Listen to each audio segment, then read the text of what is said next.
الله يعطيك العافيه عم ابو شاهين. اهلا وسهلا اعزائي المتابعين، نلتقي مع الاخ ابو شاهين، الله يطول بعمره، عمره اكثر من 75 سنه وهو من اخوتنا الاكراد. ان شاء الله مبروك السلام الله يبارك بين العرب والاكراد. الله يبارك. شو بتقلنا على هاي الخطوه الرائعه؟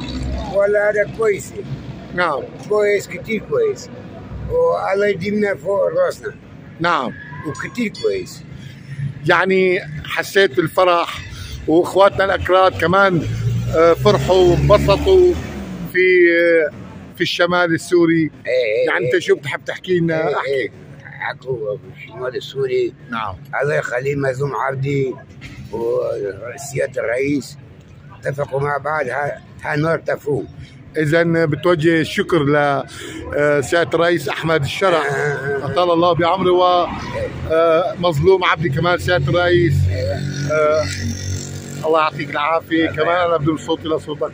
إيه شو كمان بتحب تحكي لنا؟ والله شو بدي أحكي؟ إيه أنت كونك كردي من المكون الكردي في سوريا. مزبوط، كلنا أخوات. نعم كلياتنا أخوات.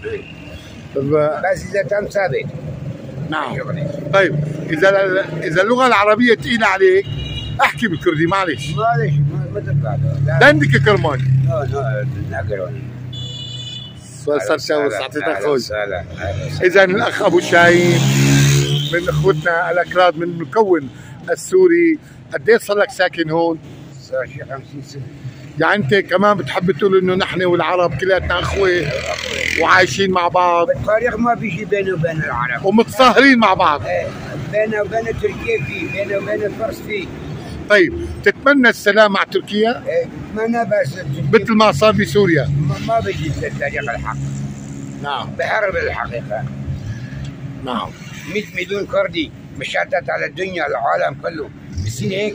الأخ أبو شاهين من المكون الكردي في سوريا. نحن عم نحكي حاليا بمحافظة سيف دمشق بالكسوة. الله يعطيك العافية والله يطول لنا عمرك، وإن شاء الله مثل ما حكيت يصير سلام بين الأكراد وبين تركيا، وبنروح أنا وياك بنزور تركيا كمان. سلام. الله يعطيك العافية.